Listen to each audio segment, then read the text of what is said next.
안녕하세요. 30대 후반 여자입니다. 남편과는 4살 차이, 연상 연하이고요. 저희는 현재 제 친정에서 함께 살고 있습니다. 나름 연하남과의 결혼이라고 평상시 관리 잘하고 살라는 친구들의 조언이 꽤나 많았었는데 그거 다 무시하는 척하면서 나름 신경을 많이 쓰고 살았다고 생각을 했는데 남자한테는 연상녀가 아무리 신경을 쓰고 예쁨 받으려고 해도 언젠가 질리며 떠날 상대인가 봅니다. 씁쓸한 마음을 가득 담아서 사연을 보내봐요. 저는 황당하게도 지하철 한복판에서 남편한테 번호를 따이며 만나게 되었어요. 3년 전쯤 제가 그때 좀 중요한 일이 회사에 있어서 옷을 많이 빡세게 잘 차려입고 갔었던 날이었는데 광화문 교보 건물 앞 그 지하철역 안에서 개차구를 향해 걸어가는데 뒤에서 절 붙잡더라고요. 차마 성희롱 하고 한 소리 들을까봐 싶었는지 어딜 치지도 못한 채 그냥 제 머리카락 하나를 잡아버린 바람에 제가 걷다 말고 뒤로 머리끄댕이가 찢기는가 싶었는데 그런 저를 보면서 당황하고 미안해 한참을 할 말도 못한 채 싸그만 하던 남편의 모습이 떠오르네요. 그때 남편은 정말 제가 보기에도 때가 묻지 않은 듯한 표현한 사람 같았어요. 머쓱해하고 미안해하는데 남자 눈에서 어쩔 줄 몰라 하는 그 부끄러운 감정이 드러난 건 처음 저도 봤던 것 같습니다. 혼자서 연신 사과를 하고 난 후 번호를 따고 싶었다며 뒤늦게야 자기 번호를 찍어줘도 괜찮냐던 남편의 말에선 약간의 떨림도 느껴졌고 전 그 모습 자체만으로도 마음이 든다며 속으로 벌써 남편을 향해 합격! 이라고 외쳤었답니다. 그렇게 연애를 하기엔 다소 늦은 나이 같기도 했고 결혼을 서둘러 해야 하는 때라고 여겼지만 연하인 남편을 만나면서 결혼이라는 굴레에 마냥 얽히는 관계를 맺지 않았어요. 그냥 이대로 가볍게 연애를 해도 좋을 것 같았고 이대로 둘이서 젊었던 20대처럼 풋풋한 데이트를 이어나가는 것만으로도 제겐 즐거운 일이었어요. 뒤늦게 그때 그 시절의 감정을 느껴보기란 쉽지가 않잖아요. 그런데 왜인지 저는 연하남을 만나면서 그 감정을 느껴볼 수 있었던 것 같습니다. 제가 온전히 미래에 대한 걱정이 없이 사랑만 나눌 수 있도록 옆에서 남편이 많이 도와주기도 했었고요. 애교도 많은 사람이라 남녀가 바뀐 것도 같았지만 저를 향해 기댈 줄도 않는 남편을 보면서 연애 시절부터 그렇게 남편이 챙겨주고 싶고 또 매사 걱정이 되곤 했었습니다. 그러던 저희가 결혼을 약속하게 된 것도 남편 때문이었어요. 사실 연하남을 사귄다는 것을 알고 저희 부모님께서는 약간 화를 내며 반대를 하시는 분위기였습니다. 이유인 즉슨 제가 진지한 만남을 이어가 결혼을 당장 해도 모자랄 판국에 연하남이랑 결혼 계획도 없이 연애를 즐기고 있을 때냐며 뒤처진 결혼에 대한 서두름을 언급하며 나중엔 헤어질 것도 요구를 하셨어요. 그 정도로 부모님께서는 제가 빨리 결혼을 해서 안정적인 가정을 가지는 것을 바라셨던 것 같습니다. 제가 외동딸이기도 해서 든든한 사위를 보고 싶으셨던 것도 같고요. 이 사실은 완전히 남편한테는 숨기기만 한 채 즐거운 연애를 이어가고 있었는데 제가 남편과 술 마시다가 얼떨결에 힘들다고 하소연을 했나 보더라고요. 그 바람에 그 다음날부터 남편은 당장에 결혼을 하자고 내가 옆에서 든든한 사이가 되어주겠다며 아주 하루가 멀다고 결혼을 하자고 보채왔고 그런 남편이 마냥 싫지 않았던 마음에 저도 원하는 결혼을 이 사람과 하는 게 좋겠다고 결정을 내렸었습니다. 그래서 연애한 지 1년 만에 결혼을 하며 살림을 합치게 되었죠.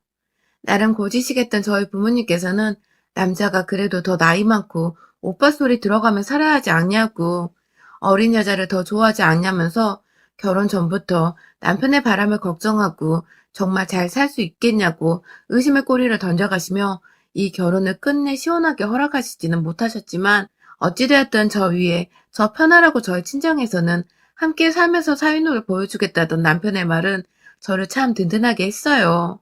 집으로 들어와 살겠다는 사위의 말에 저희 부모님은 처음에 살짝 못마땅해 하셨어요. 집을 사서 독립할 돈이 없기 때문에 우리 집에 얹혀 살려고 하는 게 아니냐며 남편의 직장에 대해서 그리고 재산까지 보여달라고 들먹이며 재정 상태를 확인하려고까지 하셨답니다.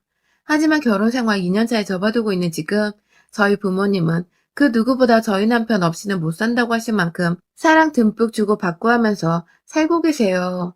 그간 남편은 제가 봐도 참 고마울 만큼 저희 부모님께 최선을 다했고 또 친부모님처럼 살뜰하게 보살펴 줬답니다. 본인의 부모님이 먼 지방에 살고 계신다는 이유로 부모님 생각이나 장인 장모를 더 챙기게 된다면서 아직 몸 멀쩡하신 저희 부모님인데도 늘 짐꾼이 되려 하고 어딜 가든 엄마 따라 장도 보고 말동무도 되어주고 하는 바람에 그런 남편을 보면서 저도 자연스레 시부모님께 먼저 안부 연락을 자주 드리면서 며느리 노릇에 최선을 다하려고 했어요. 남편이 저희 집에 희생하고 잘하는 만큼 저도 그만큼의 노력을 쏟아부어 남편이 섭섭함을 느끼지 않게 하려고 했습니다. 사실 제가 벌이도 더 좋고 부모님 집에 쭉 살았기 때문에 큰돈 들어갈 일이 없어서 저축도 꽤나 실하게 해놓은 편이었는데요. 곧 남편과 좀 더 자유롭게 살기 위해서 독립한 공간을 마련하고자 계획도 세워놓고 있었어요. 지금 남편이 아무리 살기 편해 보여도 감수하고 있는 불편함이 분명 있을 거라 생각을 했기 때문에 단둘이서 더 자유롭게 사랑을 키워가며 살고자 하는 목적이었죠. 저희 부모님께서도 저에게 몰래 귀뜸을 해주시며 돈을 일부 보태주겠다는 말씀을 하기도 하셨고요. 그런데 이 퍼펙트한 시기에 이 인간이 완전히 폭탄을 척하고 투하했습니다. 정말 상상하지도 못한 이유로 말입니다. 사실 저희 친정집에는 저희 남편만 사는 게 아니었어요. 얹혀 살기로는 제 사촌동생도 한 몫을 했죠. 저희 막내 이모딸인 사촌동생은 같은 30대지만 저보다 10살 아래입니다. 독립을 하지 않은 상태라서 부천에 있는 이모 집에서 함께 살고 있고 저희 친정집이 있는 서울 지역으로 출퇴근하기 때문에 아침 저녁마다 대략 거의 3시간을 지하철에서 보내는 애입니다. 처음엔 잘만 출퇴근을 하더니 그 후에 이직을 한번 했는데 강남 쪽으로 회사를 옮기게 되면서는 거의 죽으려 하더라고요. 그래서 저희 엄마가 먼저 힘들면 우리 집에서 자고 가도 된다고 제안을 했고 그 바람에 가끔, 아주 가끔 본인이 회식을 끝나고 집에 가기 애매하고 늦은 시간이거나 가끔 잠이 부족하다고 느끼면 저희 집에 와서 자고 다음날 출근을 하곤 했어요. 뭐 저희야 방은 4개인데 자식은 저 하나뿐이었고 결혼을 하고 살림을 합쳤어도 방 하나가 남던지라 큰 무리는 없었고요. 저 결혼하기 전부터 제 집을 왕래하던 동생이라 결혼하고 나서도 그냥 제 친동생 마냥 같이 사는 사람이란 듯 남편에게 소개를 했고 남편도 자기보다 어린 사람이 있다는 것에서 덜 어려움을 느꼈는지 금방 친하게 지내더라고요. 저희 부모님을 잘 챙겨주는 것만큼 사촌동생도 남편이 살뜰히 챙겨줬고 그 예로는 사촌동생이 회식에서 술을 먹고 진탕이 되면 저희 남편한테 전화를 해서 남편이 데리러 간다거나 부쩍 사촌동생이 부천에 안 가고 저희 집에서 지내는 일이 잦아졌는데 그때마다 저희 남편한테 뭘 먹고 싶다는 소리를 많이 해서 남편이 저희 가족들까지 모두 데려가서 외식을 한 적도 많았어요. 술이 들어가는 때면 저희 부모님을 빼놓고 저랑 사촌동생 이렇게 둘만 데려가서 술을 사준 적도 많았고요. 사촌동생은 한 번도 지갑을 열어본 적이 없었지만 어릴 적부터 워낙 저희 집에서 받기만 하고 또 얻어먹는 게 익숙했던 아이인지라 딱히 불만은 없었어요. 그러다가 작년에 코로나 터지고 사촌동생이 직장에서 잘렸습니다. 처음엔 직장 동료가 확진자라서 완전히 재택근무로 일이 변경되었다고 부천 집에서 한동안 있더니 반년이 지나도록 소식이 하나도 없어 전화를 해보니 그 사이 서울 직장에서 잘렸다고 하더라고요. 몇 번 재취업에 도전을 하려고도 해봤는데 요즘 번번이 서류는 합격해도 면접에서 떨어지는 중이라며 자신감이 떨어져서 밖에 나가는 것도 싫고 서울 가면 옆에 직장인들 보기도 부럽고 샘나서 가기 싫다며 우울한 소리에 질질 짜면서 하소연을 하는데 솔직히 너무 안쓰럽더라고요. 그래서 서울로 당장 불렀어요. 짐 싸서 우리 집에 머물면서 취업 준비도 확실하게 하고 옆에서 회사 다니는 언니 오빠 보면서 자극이라도 받게 하려고요. 막내 이모도 딸내미가 걱정이 되었는지 좋은 생각이라며 아예 짐을 싸다가 저희 집에 던져놓고 부탁을 하셨고 저도 괜히 언니 된 입장에서 시간을 허투루 보내기 싫다며 당장에 동생이 재취업 준비를 하도록 옆에서 쪼면서 돕기 시작했어요. 그렇게 지낸 지가 거의 3달입니다. 그런데 어느 순간부터 느낌이 쎄했어요. 퇴근하고 집에 가면 보통 남편은 저희 부모님과 수다를 떨고 있거나 씻자마자 나와서 저녁 먹을 준비를 하는데요. 가끔 사촌동생의 방에 들어가 있다거나 들어가서 취업 조언을 해준다면서 엄마가 밥을 다 차려놔야지 그제서야 둘이 쫄래쫄래 나와서 밥을 먹고요.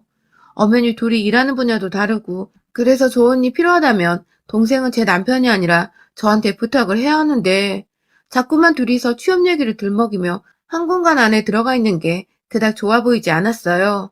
그걸 저희 아빠도 눈치를 채신 건지 사촌동생을 따로 불러서 너무 자주 저희 남편을 방 안에 데려가지 말라고 말을 했나 보더라고요. 하지만 그날 후 사촌동생은 오히려 제게 언니, 내가 형부랑 이상한 짓이라도 할까 봐 그래? 하면서 기분이 나쁘다는 말을 하며 더 자주 제 남편을 방으로 데려갔고 다 같이 밥을 먹고 나서 남편과 시간을 보내려고 해도 동생이 형부, 저 부탁이 있어요. 혹은 형부, 저 궁금한 거 있어요. 하면서 굳이 자기 방으로 데려가서는 제 남편과 한참을 얘기하다 방으로 돌려보냈고, 그 바람에 저는 제 집에서 내 남편이랑 제대로 시간도 보내지도 못하고, 어영부영 잠을 자고, 다음날 바로 출근을 하며, 대화 한번 제대로 하지를 못하며 살았어요. 이게 불과 3개월 만에 미친 듯이 일어났던 일이었던지라, 저도 속이 말이 아니었는데, 뭔가 내 남편 불러내지 말라는 소리 자체가 이상한 불륜관계를 의심하는 듯 해서 그냥 아무 말 안 하고 있는 게 낫겠다며 속에 눌러 담고 말을 아꼈습니다. 하지만 남편은 제가 섭섭한 만큼 제 마음을 알아채지 못한 채 퇴근을 하고도 처제는? 하면서 사촌동생부터 찾았고 그러면 사촌동생은 방 안에 있다가 하루 종일 형부 기다렸어요 하면서 이건 뭐 이 집안의 신혼부부가 저와 남편이 아닌 사촌동생과 남편으로 보일 정도로 대화조차 이상하게 흘러갔어요. 그러던 중 저희 부모님께서 잠깐 여행차 제주도를 가셨습니다. 이 시국에 무슨 여행이냐고 할 수 있지만 말 그대로 호캉스고 호텔 안에서만 바다 구경하며 지내러 내려가신 거였어요. 매년 두 분이서 해오시던 힐링 방법이기도 하셨고 작년은 코로나를 한동안 발에 묶여 집에만 지내시다가 이번에 새해 지나서 뒤늦게 가신 거예요. 저와 남편은 평소대로 출근을 했고 평소 같으면 저희 엄마가 하루 종일 집에 계셨지만 그날 집안에는 사촌동생밖에 없었죠. 첫날은 평상시와 똑같았습니다.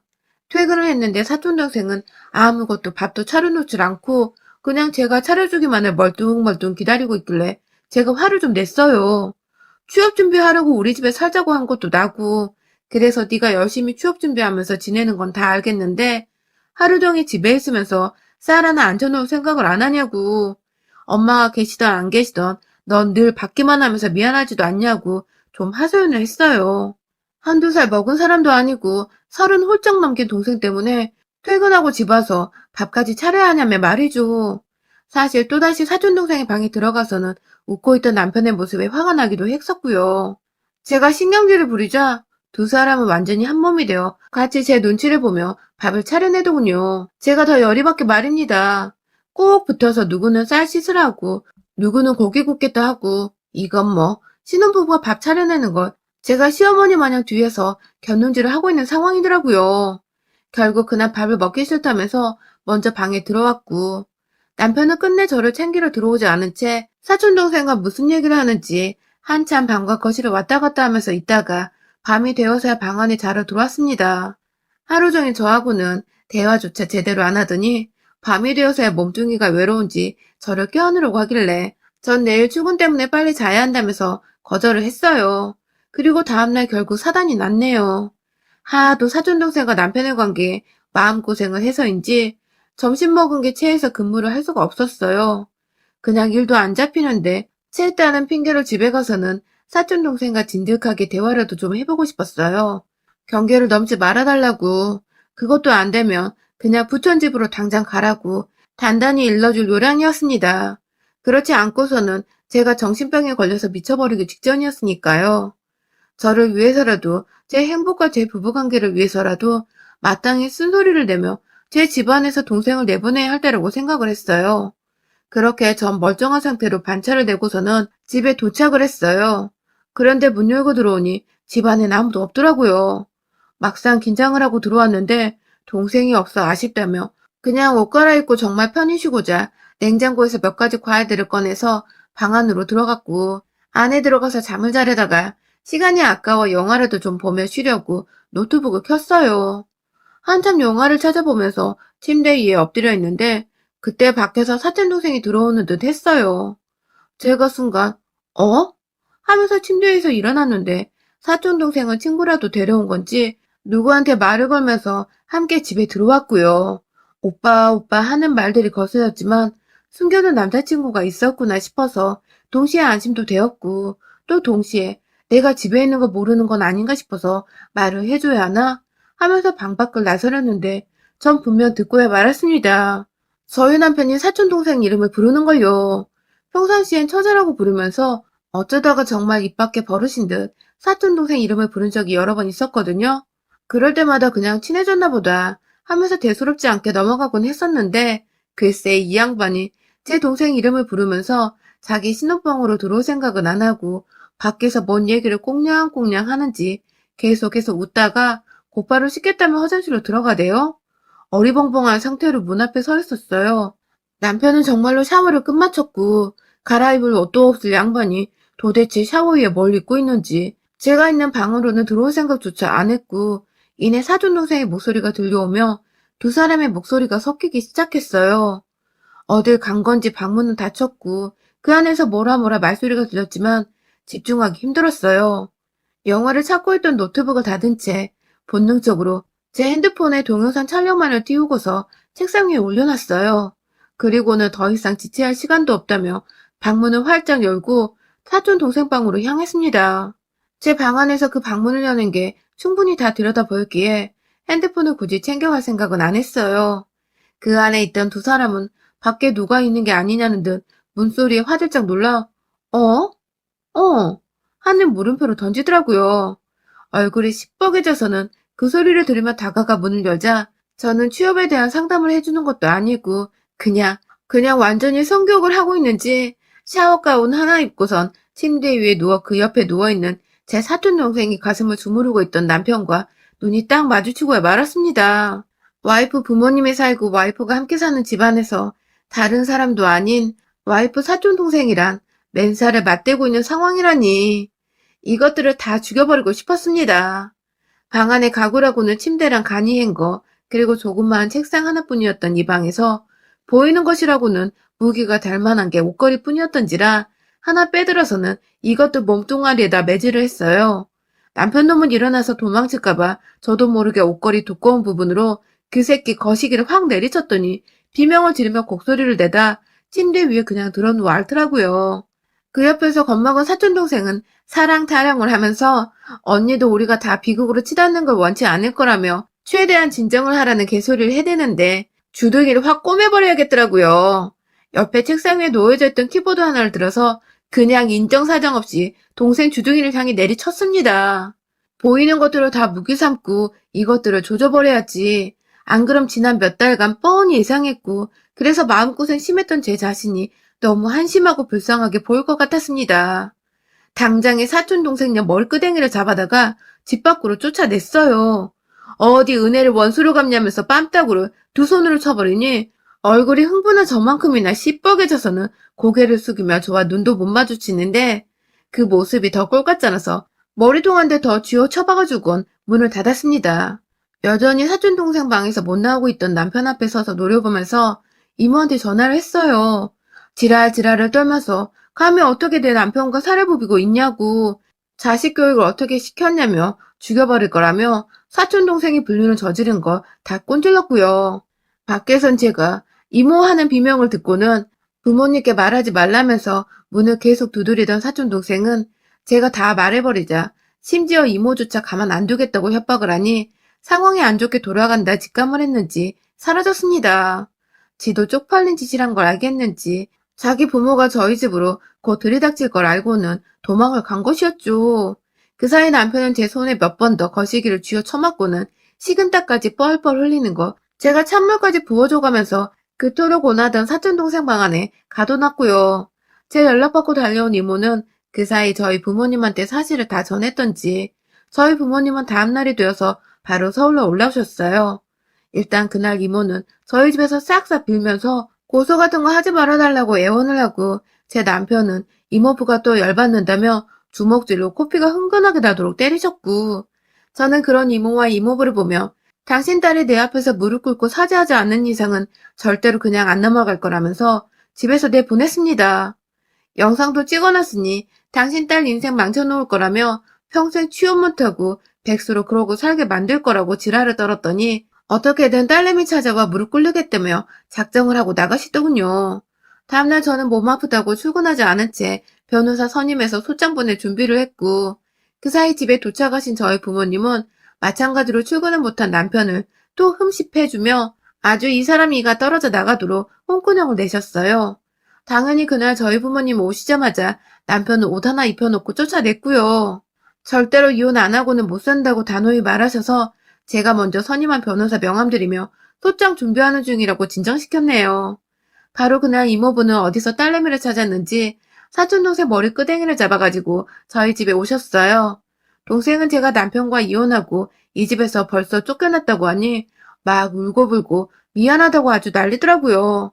먼저 형부가 꼬셨다는 소리를 해대며 책임 전가를 하려는데 그 모습이 어찌나 간사하고 재수가 없던지 웬만하면 이모 얼굴 봐서 사과를 해도 무조건 참으려고 했는데 그냥 너 같은 쓰레기는 재상 불가인가 보다 하면서 위자료 소송 걸 테니 너도 나랑 법원으로 같이 가자는 말과 함께 집에서 쫓아냈습니다. 이모랑 이모부가 무릎까지 대신 꿇어가며 제 앞에서 머리를 조아리니 자기도 너무 힘들고 서러웠는지 제발 부모님 봐서라도 봐달라고 또 애원하는데 그러기 싫었어요. 그간 제가 분명 조심해달라고 했는데도 의도적으로 저희 남편을 방으로 데려가고 제 기분 상하게 한 적이 한두 번이 아니었기에 저지른 행동들 그대로 책임지도록 죗값도 받고 돈도 무르고 그 나이에 학자금 대출도 남은 걸로 아는데 상간녀 위자료로 몇천 더 빚지고 살게 할 참입니다. 나중에 남편과 재결합을 하든 말든 그것과 상관없었어요. 남편이야 뭐 저 핑계대면서 저랑 저희 부모님 잘 모시겠다고 저희 집에 들어왔지만 사실은 모아둔 돈도 없고 집안도 가난해서 여차저차 저희 집에서 살림살이로 했던 거 제가 다 알고 있었거든요. 어디 한번 사지만 멀쩡하고 능력도 없고 돈도 없는 남자 옆에서 같이 개고생 좀 해보라고 하죠 뭐. 여러분의 생각은 댓글로 남겨주세요. 오늘도 시청해주셔서 정말 감사합니다.